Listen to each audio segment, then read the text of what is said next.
ये कहानी एक आइलैंड को दिखाते हुए शुरू होती है। रात का वक्त था। वहाँ पर कुछ मछुआरे थे जो अपनी कश्ती में मछलियाँ पकड़ रहे थे। तभी वो आसमान से गिरते मीटरॉइड्स यानी टूटते हुए तारे को देखते हैं जो आकर समंदर में गिरा था। ये अब उस जगह पर जाते हैं। कश्ती के कैप्टन को ये लग रहा था कि शायद ये किसी तरह का कोई सिग्नल है, कोई शिप खतरे में है, किसी ने फ्लेयर गन चलाई है, कोई मदद के लिए बुला रहा है। जब कैप्टन का साथी उस जगह को देखने जाता है तो कोई चीज पानी से निकलकर उसे अपनी तरफ खींच लेती है। जब कैप्टन देखने आता है तो वहाँ पर उसे कुछ भी नहीं नजर आता सिवाय अपने साथी के खून के। इससे पहले वो कुछ करता उसे भी कोई चीज पानी में खींच लेती है। अंदर बैठे कैप्टन के बेटे को गड़बड़ लगती है। अब जब वो बाहर कुल्हाड़ी लेकर देखने जाता है तो किसी चीज ने उस पर भी हमला कर दिया था। यहीं पर सीन कट होता है। इसके बाद ये कहानी एक और छोटे आइलैंड और वहाँ पर रहने वाले लोगों पर जाती है। हम एक पुलिस ऑफिसर को देखते हैं जिसका नाम ओशे था। वो हर वक्त नशे में रहा करता था। आज के दिन वो नई ऑफिसर को लेने जाता है। उसका नाम लीसा था। लीसा का इस आइलैंड पर कुछ दिन के लिए ट्रांसफर हुआ था। उसकी आदत काफी हंसी मजाक की थी पर ओशे रास्ते में उसे कोई बात नहीं करता।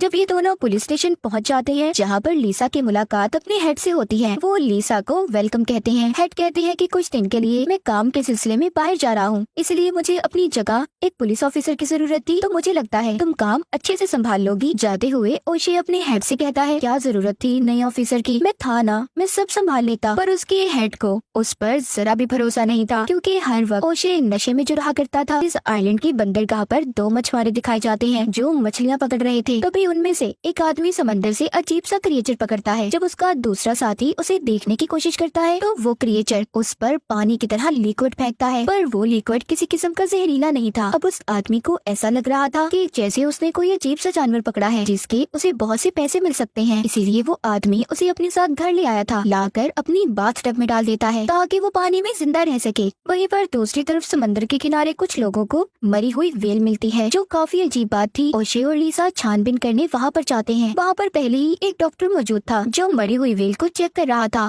वो इन्हें बताता है कि ये बहुत पहले से मरी हुई है, इसके जिस्म पर जो निशान है वो पत्थरों के टकराने से आए हैं। ओशे को ये बातें काफी अजीब लग रही थी क्योंकि बहुत वक्त से वो इस आइलैंड पर रह रहा था और इससे पहले ऐसा कुछ भी नहीं हुआ था। इसके बाद ओशे एक आदमी के पास जाता है जो एक बिल्डिंग बनाने का काम कर रहा था। उसके पास बहुत बड़ी क्रेन मशीन थी। वो उस आदमी से कहता है कि तुम जाओ और जाकर समंदर के किनारे से मरी हुई व्हेल को उठा लो। ये आदमी अब ऐसा ही करता है, अपने साथियों को लेकर समंदर के किनारे जाकर उस मरी हुई व्हेल को उठा लेता है। सब लोग चले गए थे, इनका काम यहाँ पर खत्म भी हो गया था। इनका कुछ सामान वहीं पर रह गया था। वो अपने साथी को जरूरी सामान लेने समंदर के किनारे भेजता है और खुद गाड़ी में बैठा उसका इंतजार करता है। जैसे ही उसका साथी वहाँ पर जाता है तो वहाँ पर वो अजीब से अंडे देखता है। इससे पहले वो सामान लेकर वापस जाता, कोई चीज समंदर से उसे भी अपनी तरफ खींच लेती है। अब वो आदमी जो गाड़ी में बैठा इंतजार कर रहा था अपने साथी को देखने जाता है पर वहाँ पर कोई भी नहीं था। इसके बाद हम उस होटल को देखते हैं जहाँ पर लीसा रुकी हुई थी। यहाँ पर एक बार भी बना हुआ था जिसको हस्बैंड वाइफ चलाया करते थे और ओशे अक्सर यहाँ पर शराब पीने आता था। वहाँ पर वही आदमी आता है जिसको अजीब क्रिएचर मिला था। वो ओशे को बताता है कि मुझे क्रिएचर मिला है जिसकी कीमत बहुत ज्यादा है, उसे बेचकर मैं बहुत से पैसे कमाऊंगा। पर ओशे को उसकी बात पर यकीन नहीं होता। वो सोचता है कि ये नशे में है, ऐसे ही बोली जा रहा होगा, मजाक कर रहा है मेरे साथ, क्योंकि ओशे खुद नशे में था। उसी रात हम एक और आदमी को देखते हैं जो उसी आदमी का साथी था जिसने क्रिएचर को पकड़ा था। वो अपने घर पर था, तभी उसके घर पर कोई आता है। अब जब ये दरवाजा खोलने जाता है तो एक आदमी को देखता है। ऐसा लग रहा था कि जैसे वो किसी चीज से लटका हुआ हो। उसके दोनों हाथ ऊपर थे। जब ये थोड़ा सा आगे जाकर देखता है तो कोई चीज उसे भी आसमान में खींच लेती है। उस आदमी की बीवी भी वहाँ पर थी जो ये सब कुछ देखकर बहुत घबरा गई थी। वो जल्दी से अपने घर का दरवाजा बंद करती है। उसने उस क्रिएचर को देख लिया था जिसने इसके हस्बैंड को अपनी तरफ खींचा था। जी हाँ, वो ये खतरनाक क्रिएचर था जो अब इंसानों को खा रहा था। पर ये कैसे और कहाँ से आया था ये हमें कहानी में आगे जाकर पता चलेगा। अब वो औरत अपने घर में बहुत डरी हुई थी। उसको उसके हस्बैंड की चीखें सुनाई दे रही थी। उसकी नजर अपने घर की चिमनी पर जाती है। ये देखकर सोचती है वो क्रिएचर वहाँ से भी आ सकता है। इससे पहले ये उसे बंद करती, क्रिएचर उसे भी चिमनी के रास्ते से आकर खींच लेता है।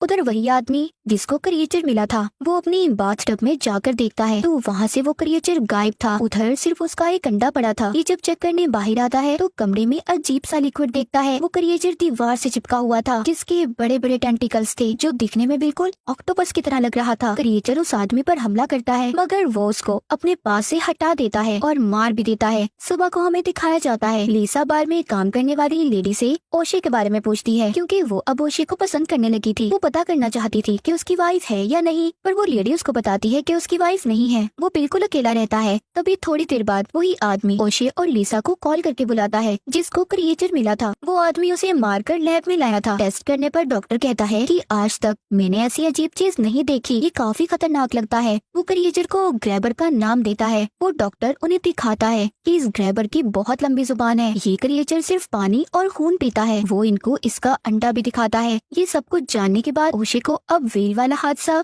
और क्रिएचर वाली बात दोनों मिलती नजर आ रही थी। ये जल्दी से लिसा को लेकर समंदर के किनारे जाता है जहाँ पर उसी आदमी की गाड़ी खड़ी थी जिसको ओशे ने मरी हुई व्हेल को उठाने भेजा था। ओशे सोचता है वो ऐसे अपनी गाड़ी को नहीं छोड़ता। पास ही एक घर था। ये दोनों छानबीन करने वहाँ पर जाते हैं। ये वही घर था जहाँ कल रात क्रिएचर ने हमला करके हस्बैंड वाइफ को मार दिया था। ये दोनों जब यहाँ पर छानबीन करते हैं तो वहाँ पर इन्हें फटे हुए कपड़े मिलते हैं। यहाँ पर भी इन्हें वैसी ही बदबू आ रही थी जैसी उस क्रिएचर में से आ रही थी। इन दोनों को शक हो गया था। ये उस घर की छत पर जाते हैं जहाँ पर लिसा को उस आदमी का कटा हुआ सर मिलता है जिसको क्रिएचर कल रात उठा कर ले गया था। ये दोनों उसके कटे हुए सर को उठाकर लैब में ले आए थे ताकि उसके बारे में कुछ पता चल सके, पर डॉक्टर कहता है मैं ऐसे कुछ नहीं बता सकता कि इसको किसने मारा है, पर हाँ मुझे ये काम किसी खतरनाक जानवर का लग रहा है। तभी उधर वही आदमी आ जाता है जिसने क्रिएचर को पकड़ा था। वो इन दोनों को अपने साथ घर ले जाता है जहाँ पर ये देखते हैं उस आदमी की बाथटब बाहर गिरी हुई थी और दीवार में बहुत बड़ा सुराग भी था। मतलब जो अंडा उस क्रिएचर ने वहाँ पर छोड़ा था वो भी बड़े क्रिएचर में तब्दील हो गया था। वो देखकर समझ गए थे कि बहुत बड़ा खतरा आने वाला है। इनको अब सारी बात समझ आ गई थी। लिसा कहती है कि कल रात जो हादसा हुआ वो इन्हीं क्रिएचर ने किया होगा क्योंकि ये सिर्फ पानी में रह सकते हैं और कल रात बारिश हो रही थी इसीलिए वो जमीन पर आया था और आकर उसने उस घर के लोगों को मार दिया। अब वो आदमी जो इन्हें अपने साथ लाया था कहता है कि मैं जानता हूँ इन क्रिएचर्स की कोइन कहाँ है जो अंडे दे रही है। ये दोनों को एक गुफा में लेकर जाता है जहाँ पर ये खुद तो नहीं जाता। अब लिसा और ओशे दोनों अंदर जाते हैं। वहाँ पर इन्हें एक आदमी के कपड़े मिलते हैं। ये उसी मछुआरे के कपड़े थे जो हमने कहानी के शुरू में देखा था। मतलब उस वक्त उन मछुआरों की कश्ती पर हमला भी इन्हीं क्रिएचर्स ने किया था। इन्हें वहाँ पर ढूंढने में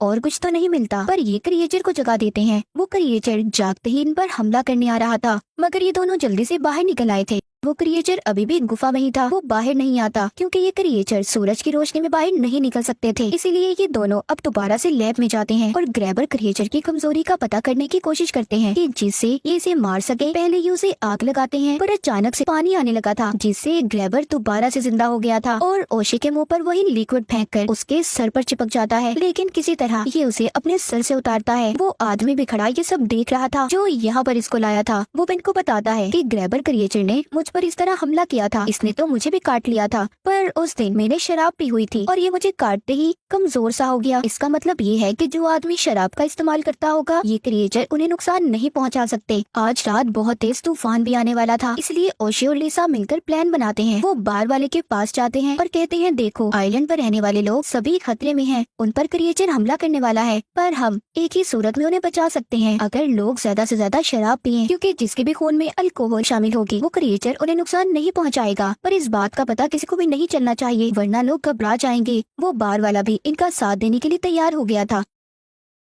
पहला टेस्ट ये लिसा पर करते हैं। लिसा ओशे से कहती है मैंने कभी भी शराब नहीं पी लेकिन फिर भी ये उसे शराब पिला देते हैं। फिर ये लोग लिसा का खून निकाल कर टेस्ट करते हैं। ये उसके खून को क्रिएचर के बच्चे को पिलाते हैं जिसको इन्होंने लैब में कैद किया हुआ था। जैसे ही वो क्रिएचर का बच्चा खून पीता है मर जाता है। ये क्रिएचर्स की कमजोरी को जान गए थे। ओशे और लिसा चर्च में जाते हैं। वहाँ पर जमा सभी लोगों को ये बार में आने का कहते हैं। मुफ्त की शराब मिलने वाली है इसीलिए सब बार में आ गए थे। रात को इन्हें क्रिएचर का शिकार करना था। इनके पास जो कुछ भी था ये उन चीजों को अपना हथियार बना लेते हैं। बाहर गाड़ी में लिसा और ओशे बैठे थे। बाकी सभी बार में थे। लिसा ने भी बहुत ज्यादा शराब पी ली थी। वो अपने होश में नहीं थी इसीलिए ओशे को सारी अपनी दिल की बात बता देती है कि वो उसे कितना पसंद करती है। उधर बार के अंदर सभी मौज मस्ती में गुम थे। तभी एक आदमी को वॉशरूम में जाना था पर वॉशरूम के अंदर कोई था इसीलिए वो बाहर आ जाता है। बाहर बहुत तेज बारिश हो रही थी। तभी वहाँ पानी की वजह से छोटे छोटे क्रिएचर्स आ गए थे जो उस आदमी पर हमला कर देते हैं। ये देखते ही लिसा और ओशे उस आदमी को बचाने जाते जाते हैं। इससे पहले कि वो उसे बचा पाते, वहाँ पर एक बड़ा ग्रैबर क्रिएचर भी आ गया था जो उस आदमी को खींचकर खा जाता है। ये देखकर लीसा और ओशी अपनी जान बचाकर भागते हैं। जब ये दोनों अपनी गाड़ी में बैठते हैं तो लीसा परेशानी में गाड़ी के सायरन को ऑन कर देती है, जिस वजह से क्रिएचर अब इनके पीछे था वो इनकी गाड़ी पर चढ़ जाता है। वो गाड़ी को तोड़ने की कोशिश कर रहा था, पर ये मौका देखते ही जल्दी से बार के अंदर भागते हैं। बार में आते ही बार का मालिक ओशी को बताता है कि सारी शराब खत्म हो गई है, हमें लेने दूसरी जगह पर जाना होगा जहाँ पर हम इस वक्त नहीं जा सकते। इसलिए ओशी सबको ऊपर जाने का कहता है। सब पूछ रहे थे कि क्या हुआ, ऐसा क्यों जाए हम ऊपर, पर ओशी अभी भी किसी को कुछ नहीं बताता। कोई नहीं जानता था कि बाहर कितनी बड़ी मुसीबत है।